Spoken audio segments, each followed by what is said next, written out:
हमारे जो political system में हम थोड़ी-सी जो स्लोनेस है, उसको ख़त्म कर दें और अगर हमारी गवर्नेंस में जो एफ़िशिएंसी थोड़ी अगर बढ़ जाए, 2-3% एफ़िशिएंसी भी बढ़ जाए, तो हम दुनिया के किसी भी देश के मुकाबले में आगे निकलने की संभावना पाते हैं हमारे देश। वो कैसे बढ़ेगी? वो बढ़ेगी हमारे जो again I think we are coming back to our original subject.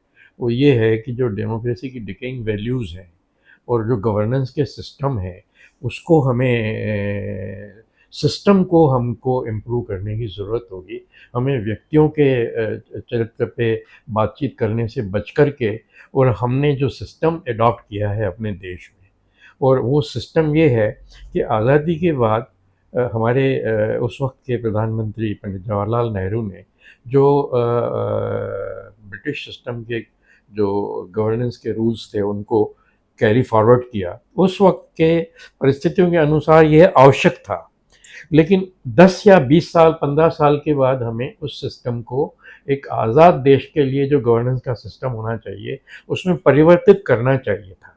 और वो लेकिन हमने हुआ नहीं ये किया। वो हमने नहीं किया क्योंकि हुआ ये कि 2 दशक के बाद भी सत्ता में आने के बाद जब लोगों को लगा कि जो ब्रिटिश सिस्टम के कानून हम लेके चल रहे हैं, वो हम ब्रिटिश सिस्टम के कानून थे गुलाम देश को चलाने के और वो हमको पावर देते हैं और अब हम चुनाव में चुनकर आने के बाद हम वो पावर जब अपने हाथ में पाते हैं, तो लगता है कि हम इस पावर को क्यों छोड़ें? तो आने वाले चुनावों के बाद जैसे-जैसे सरकारें बदलती रहीं, कोई भी व्यक्ति विशेष हो या कोई भी दल हो, किसी ने भी उस पावर को छोड़ना नहीं चाहा और हम उस पावर को और मजबूत करते गए। यही वजह है कि आज आप देखेंगे हमारे जो प्रजातंत्र शुरू होता है वो मोहल्ला इकाई से शुरू होता है, फिर हम शहर पे आते हैं, फिर हम राज्य पे आते हैं, फिर हम देश पर आते हैं। होना ये चाहिए कि सबसे स्वतंत्र इकाई जो है नीचे होनी चाहिए। लेकिन आज की तारीख में आप देखेंगे कि केंद्र जो है राज्यों को अंकुश में लेके चलना चाहता है, राज्य जो है शहरों को अंकुश में लेके चलना चाहते हैं, शहर जो है वो मोहल्लों को और उनको नेताओं के ज़रिए अंकुश में लेके चलना चाहते हैं।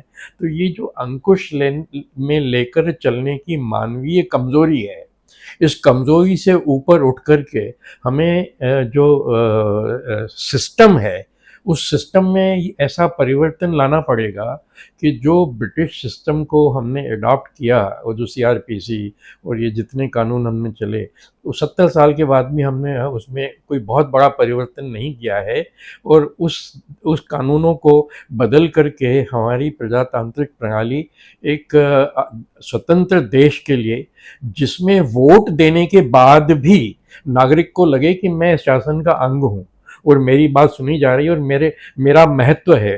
प्रजातंत्र का सही अर्थ यही है कि प्रजा और तंत्र, उसमें प्रजा का हर व्यक्ति ये महसूस करे कि ये तंत्र मेरा है और मैं इस तंत्र का हिस्सा हूँ।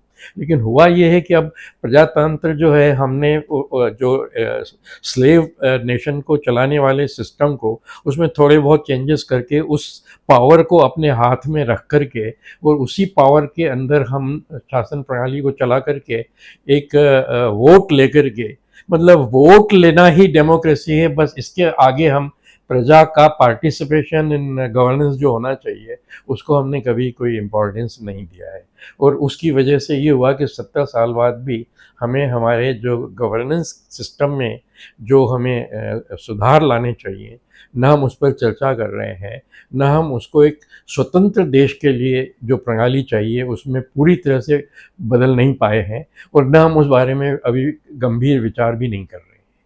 तो क्या करना चाहिए? देखिए, लीडर्स तो अब किसी भी पार्टी के हों, उनको जब सत्ता मिल जाती है तो वो सोचते हैं मेरा काम हो गया, अब मैं इस सत्ता को बनाए कैसे रखूँ उसके बारे में सोचूँ, ना कि इस बारे में सोचूँ कि मैं जनता के लिए क्या करूँ। तो ये सिस्टम चेंज होगा कैसे?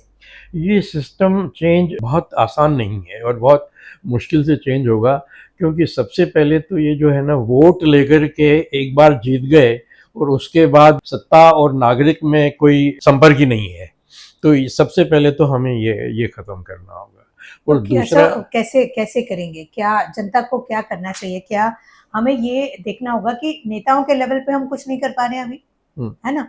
सो हम ज़्यादा से ज़्यादा ये कर सकते हैं कि हम इतने अवेयर हो जाएँ कि हम किसको भेज रहे हैं, इसमें सबसे चुन के। पहले तो कुछ छोटी-छोटी बातें हम कर सकते हैं। सबसे सबसे पहले जो शुरुआत होनी चाहिए, हमने राजनीतिक दलों को टैक्स सिस्टम से मुक्त रखा है और उनकी अर्थव्यवस्था देखिए, सिस्टम कहाँ से बिगड़ता है?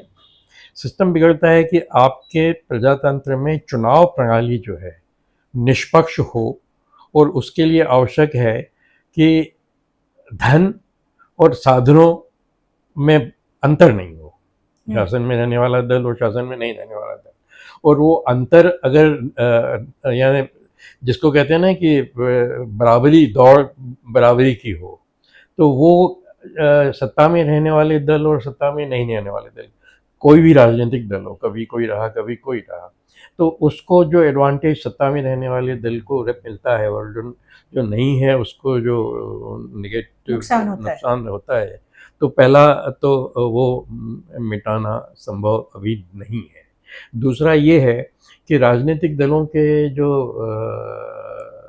कोष हैं, उनमें जो ट्रांसपेरेंसी चाहिए वो नहीं है, वो ट्रांसपेरेंसी होना चाहिए। जिस तरह से आज की तारीख में हम ये कहते हैं कि भई हमारी न्याय प्रणाली और चुनाव प्रणाली और हमारी शासन प्रणाली ये इंडिपेंडेंट है। लेकिन कहने के लिए भले ही हम कुछ भी कहें, लेकिन फिर भी क्या होता है, इंटरडिपेंडेंस बन ही जाती है, और जब इंटरडिपेंडेंस बनती है तो स्वाभाविक रूप से जो दल सत्ता में है, जिस वक़्त जो दल सत्ता में रहा, उसको थोड़ा-सा एक बैलेंस तो टिल्ट होता ही है।